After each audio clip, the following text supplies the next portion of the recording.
Salut à tous. Alors aujourd'hui, si on se retrouve pour une nouvelle vidéo, donc ça va être pour parler taillage de pignon. Donc ça va être ce sujet-là parce que j'ai eu quelques commentaires, pas sur les vidéos, mais à l'extérieur, des personnes qui regardent les vidéos, m'ont demandé pourquoi je retombais pile poil dans les dents. Pourquoi je retombais pile poil dans les dents, donc sur ma roue dentée que j'avais montré en vidéo. Eh ben, je ne sais pas. Je sais pas du tout pourquoi je retombais dans les dents. C'est pour ça qu'on va faire un deuxième test avec ça. Donc nouveau petit porte-outil avec comment dire, avec une que j'ai fixé taraudé. Donc on essaiera avec ça. Et donc on essaiera ici avec un tarot M8. Donc on va changer de pas. Donc on va passer de 1,75 à 1,25. On va voir ce que ça donne. Euh, Simplement je savais pas je sais pas pourquoi je retombais dans les pas donc sur sur ce pignon là. Donc je sais pas. C'est pour ça qu'on va essayer ça. Mais je voulais aussi parler un peu des réactions des personnes, des commentaires voilà, que j'ai eu sur ma chaîne. Ce qui me fait plaisir, j'ai eu beaucoup de commentaires positifs. Donc toujours les personnes qui suivent habituellement mes vidéos m'ont déposé des commentaires positifs sur mes vidéos. Ça me fait plaisir. Je compte continuer, je compte pas arrêter. Là, c'est juste que j'étais peut-être un peu moins productif en vidéo ces temps-ci parce que bon, ça fait pas froid et puis bon, pas trop le temps. J'ai tout un tas de trucs à régler. Bon, mis à part ça, j'essaye de faire quelques petites vidéos comme celle-là d'aujourd'hui. Donc ça devrait bien se passer. Donc merci encore aux abonnés qui regardent couramment mes vidéos, qui les regardent dès qu'il y en a une qui sort, ils sont là. Donc j'en ai pas beaucoup pour l'instant, mais ça fait plaisir que des personnes s'intéressent à mes vidéos. Donc voilà. Donc je vous remercie encore. Donc ce qu'on va faire maintenant, on va passer à la partie, j'ai envie de dire, usinage, comme d'habitude, hein. On va passer à notre fameuse partie. Après l'intro, eh ben, passons aux choses sérieuses. Donc on va monter ça autour, monter le tarot, on va voir ce que ça donne, donc à une vitesse très lente. Qu'est-ce que je voulais dire? On va voir ce que ça donne avec un autre tarot pour voir si je retombe dans les pas ou pas. On va voir tout simplement ce que ça donne. Donc voilà. Donc voilà, j'ai mis mon tarot en place. Ce qu'on peut faire, c'est bien vérifier la hauteur de pointe. Donc tourne pas parfaitement rond sur ce tour-là. C'est un autre problème. J'ai tout réglé au niveau de la géométrie. Il est réglé parfaitement, à part le foron que je dois encore un peu régler.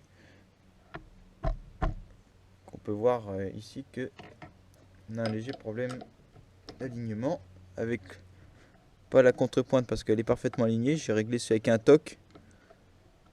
Mais là,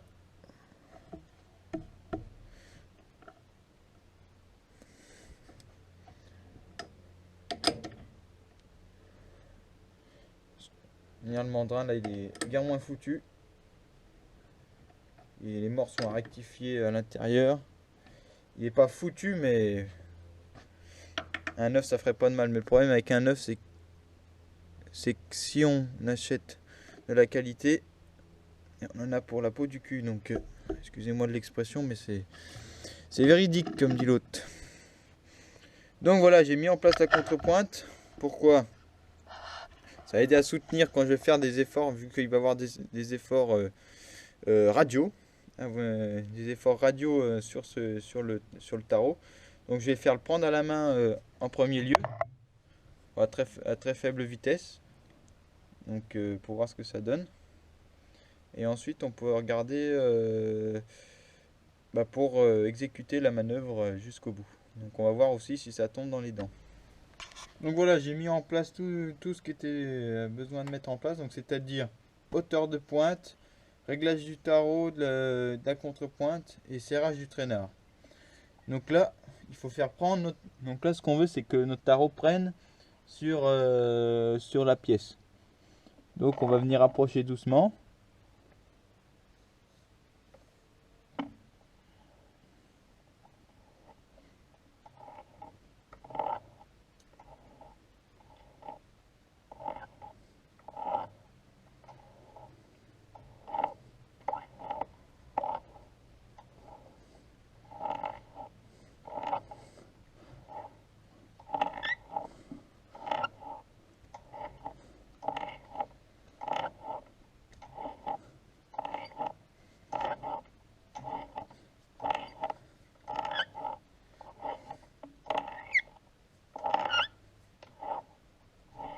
Donc on peut faire un tour à la main.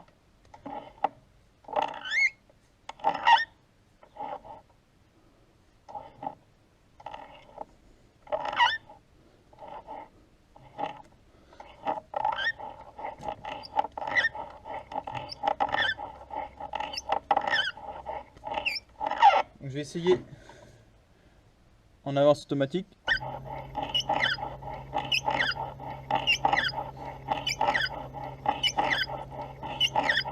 Ok, c'est là qu'on va voir si notre dent retombe ou pas.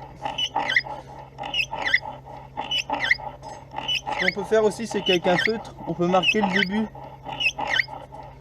début où ça se passe, où on a commencé à mettre le tarot, pour pouvoir à chaque tour prendre une profondeur de passe.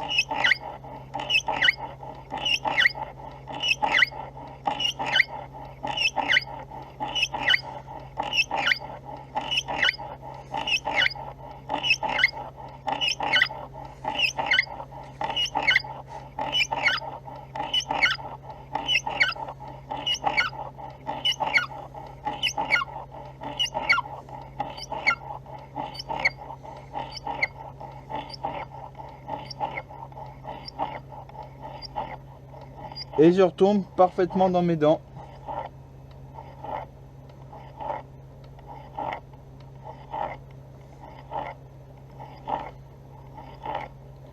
Je ne sais pas pourquoi, mais je tombe parfaitement dedans. Il doit y avoir une explication, mais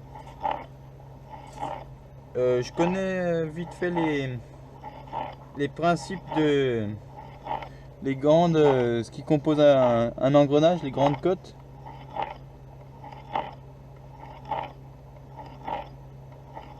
Donc ça bouge un peu, j'ai l'impression.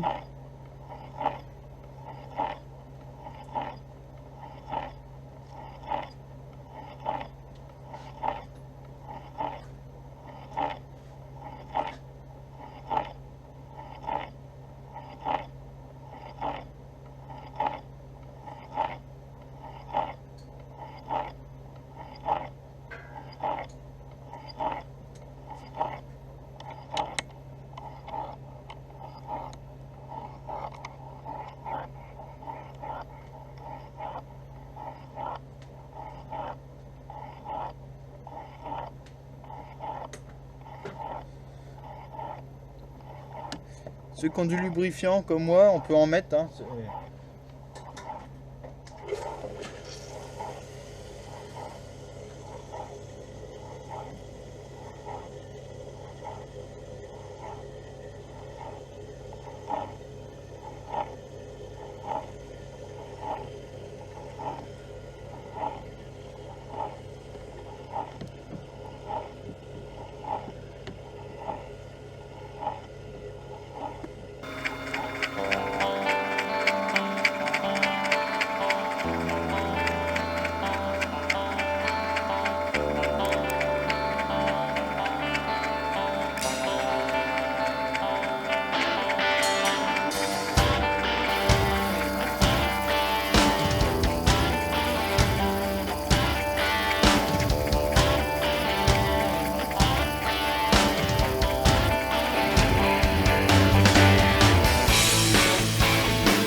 Donc voilà, on va essayer qu'une vis pour voir si ça entraîne tout ça. Donc je viens doucement, voilà. Et on a un joli réducteur. Réducteur roue et vis sans fin, parfaitement... Ce que je vais essayer de faire, c'est que je vais essayer de me mettre en volée, on va voir ce que ça donne.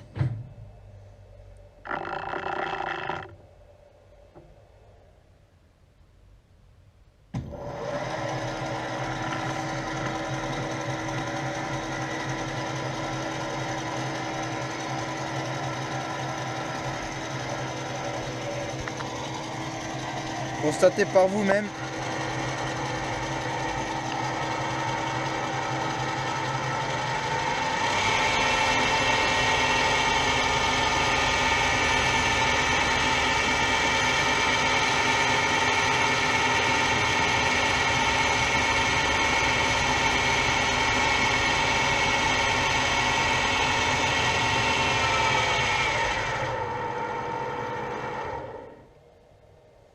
sens.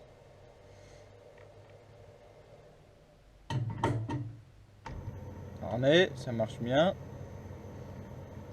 Voilà. Relais.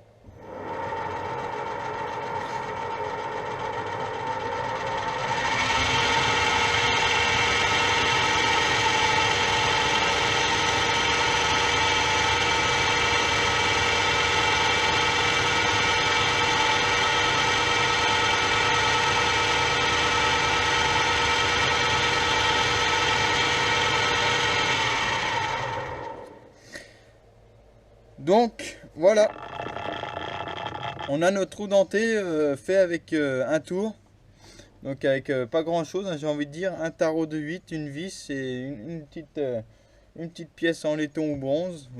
Sur de l'acier j'avais essayé, ça marchait pas trop mal, donc l'alu ça marche. Donc après ce qu'on peut faire, c'est si on veut des plus gros pas, on peut essayer de faire avec une sorte de tarot que je pense que je montrerai ça en vidéo prochainement.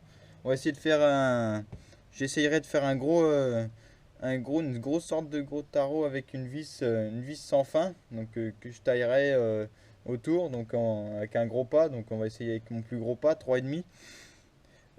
J'essaierai avec ce pas là, on le trempera et puis je le tremperai, pardon. Et je le tremperai. Qu'est-ce que je voulais dire d'autre? Et puis on fera aussi peut-être un peu de mortaisage aussi pour sur les quatre faces comme sur un tarot pour faire les arêtes de coupe. Donc voilà. Je voulais aussi vous parler d'un autre truc intéressant qu'on peut trouver dans un atelier, c'est un contour. Donc moi je suis équipé d'un variateur de fréquence, donc l'avantage c'est que moi j'ai pas le triphasé pour cette machine. Donc le problème c'est qu'il faut un variateur. Et un variateur, comme dit son nom, c'est qu'il fait varier la vitesse du moteur. Ça sert très bien un variateur, surtout que moi j'ai deux vitesses HS sur ce tour, donc pignon introuvable. Donc voilà, j'utilise deux principales vitesses. Et donc j'utilise mon variateur comme boîte de vitesse. Et je suis pas équipé de contour. Donc là, souvent, donc on est sur ces comment qu'on appelle ça, sur ces petits tours là, ces mini lathes comme ils disent en Angleterre, chez les anglo-saxons là, ces petits tours qu'on trouve un peu partout là, ils sont équipés vous savez, qu'un potentiomètre et qu'un moteur à courant continu. C'est bien pratique quand on a un variateur, quand on veut savoir à peu près la vitesse qu'on tourne. Donc ce qu'on peut faire, c'est à l'aide de ça, c'est déterminer par exemple toutes les grandes fréquences, 40 Hz, je sais pas moi, 30 Hz, 40 Hz, 50 Hz, on détermine les grandes fréquences et on regarde à combien on tourne. On en trouve aujourd'hui des électroniques. Moi, il s'avérait que j'en ai un mécanique que j'ai récupéré à ça à mon grand-père. Ça marche très bien. Donc on est précis, c'est environ de 20 tours, on est précis. Donc ça marche pas trop mal, surtout sur des tours comme ça, quand on veut chercher la vitesse, c'est pas mal du tout. Donc ce qu'on peut faire, c'est se mettre par exemple à la plus basse vitesse qu'on puisse en harnais, la plus haute. Donc moi je me mets à la plus basse vitesse sur laquelle je peux tourner, c'est-à-dire 11 Hz. Je ne me mets pas en dessous de 11 Hz parce qu'en général le moteur après il aime pas, le ventilateur refroidit pas et ça fait des surchauffes. Donc lui va déclencher son relais thermique, donc ça sert à rien de faire ça. Donc je vais prendre un petit carnet.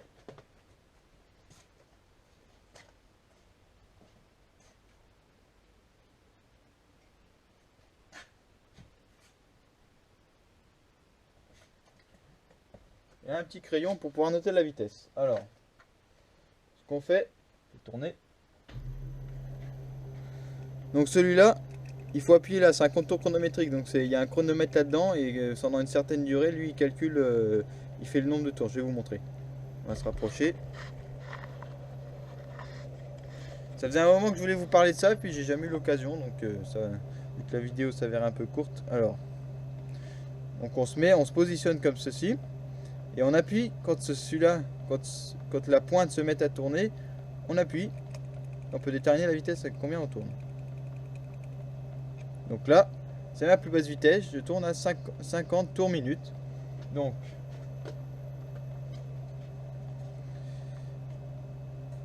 harnais,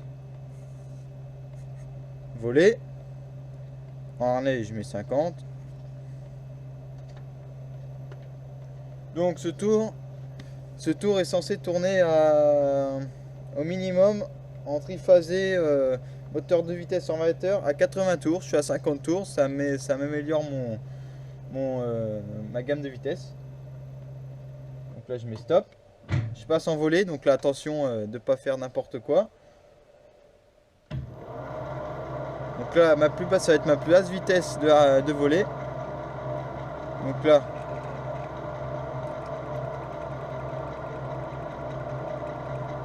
comme sur un comparateur, là je trouve 300 tours, 305 tours, donc environ 300 tours. Donc 300 tours au plus bas de ma volée. Donc on peut regarder aussi la vitesse la plus haute de la volée.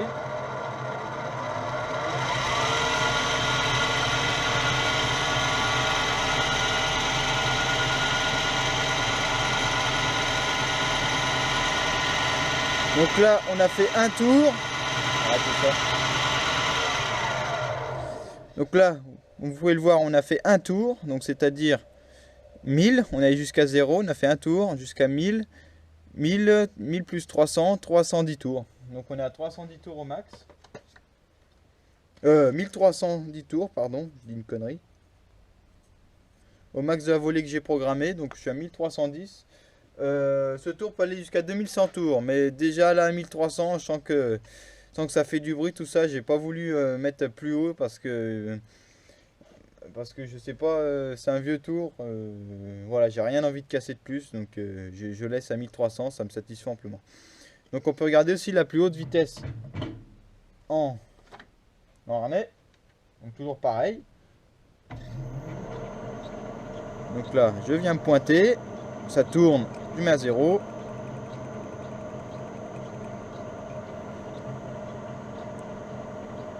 À 45 Hz, on est à 208 tours, 207 tours. Donc on va mettre 205 tours.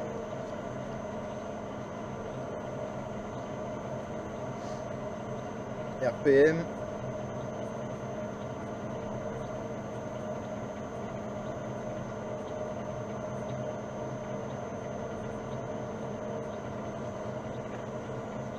Donc voilà, ça ce sont mes 4 points, on va dire, de mon variateur, mes 4 points de vitesse qui sont faciles à repérer. Donc c'est-à-dire ma plus haute en gamme basse vitesse, ma plus haute en gamme basse vitesse, ma plus basse en gamme haute vitesse et ma plus haute en gamme haute vitesse. Donc voilà, je voulais vous présenter ça, ça peut être intéressant sur n'importe quoi. On peut regarder la vitesse, on peut regarder tout un tas de trucs. Donc voilà.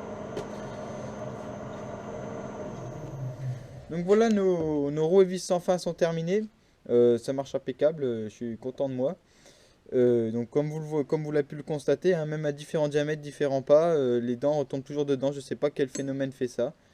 Je sais pas. Faudrait regarder plus en détail, mais je sais pas pourquoi. En attendant, je sais que ça tombe tout le temps dans les dents. Maintenant, à moins que ce soit 2 coups de chance, mais là, ce serait vraiment un coup de malchance, c'est le cas de dire. Donc voilà. Donc j'espère aussi que vous avez bien aimé la petite démo de mon petit contour là. Donc comme ça j'ai pu en même temps faire mes différentes vitesses à laquelle je tournais sur ce tour là. Les 4 points de vitesse. Très utile. C'est très utile d'en avoir un dans un atelier. Moi je trouve que ça peut être utile quand on a des variateurs de fréquence comme moi j'ai. C'est très important de connaître nos vitesses de rotation. Avant je les connaissais pas, donc je le faisais à peu près à l'œil. Bon, on va dire que ça marchait plus ou moins, mais maintenant je pense que je vais faire par des paliers de 40-50 Hz, on va voir combien ça tourne, donc comme ça je pourrais me caler précisément. Donc voilà, donc n'hésitez pas à vous abonner, donc la suite des vidéos continuera sans tarder, hein. J'en ferai toujours quelques-unes, hein. On peut constater que j'en fais souvent. J'essaie d'en faire souvent pour enrichir notre forum, pas notre forum, notre page francophone d'usinage qui malheureusement à mon goût n'est pas très riche, malgré quelques personnes qui en font, qui sont très intéressantes. On peut citer Marc Lécuyer, donc je recommande sa chaîne, je vais y arriver, qui lui est basé au Canada et fait d'excellentes vidéos très, très explicatives. C'est top. Et on a aussi les vidéos que j'ai trouvées, après je sais pas s'il y en existe d'autres, mais de Floods, lui sont des vidéos de projets, donc ce qu'il fait dans son atelier, qui sont très intéressantes aussi. Donc voilà. N'hésitez pas à vous abonner, à aimer, à commenter, j'attends vos réactions. N'hésitez pas à me dire ce qui va pas. J'essaierai de faire des améliorations au mieux. Donc voilà, on se retrouve très prochainement et à plus.